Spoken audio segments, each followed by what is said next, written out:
So, we've covered quite a lot throughout this journey of meditation, but my primary goal here has been to really shine a light on the importance of developing your awareness. At the end of the day, it's a collection of our thoughts and feelings which drive our actions, which create the life that we have. And I think it's often really easy for all of us, in some way or another, to get trapped in our own thinking, which can very often be these self-generated cycles of negative thinking. And as you know, by the time we become self-aware as adults, we already have a belief system that's been programmed into our subconscious by the world around us, by ourselves, by our education, our parents, etc. And it's this very belief system that's one of the primary driving forces for the actions we take. Let's take an example here. Imagine we have a child who has a tendency towards expressing their frustration.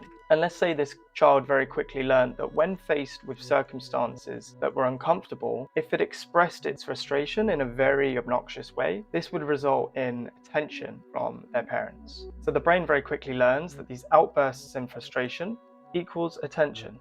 So of course, there's benefit to this behavior, and the child now has a new belief in its mental framework. But now this child is an adult, and they have this same behavior operating within their mental framework. But now they're finding that within their intimate relationship, every time they express their frustration, this actually drives their partner away from them, not towards them. So now this individual is faced with a conflict. This individual has grown up believing that when faced with uncomfortable circumstances, if it acts out in its frustration, it actually receives love. But now it's faced with a dynamic where it's actually driving the love away from itself. So this is very confusing for the mind, and this has happened to all of us in one way or another. We've actually failed to recognize and accept that this behavior was actually useful to us in the past, and it's just not so anymore in this new environment. So we often go through this process of self-judgment.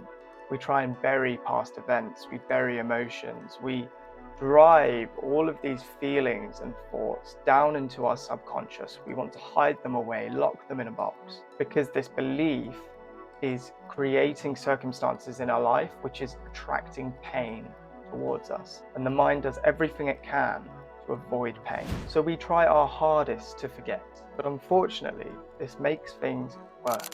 And maybe with enough time, you'll start to see that there's certain elements of your character that you've buried deep into the subconscious because you're trying to run away. And I'm sure you notice the constant flow of reminders that your mind will give you on a regular basis. So you see, awareness does more than just help us arrive at this place of peace and stillness. It shines light on aspects of yourself that are gasping for air and need your attention.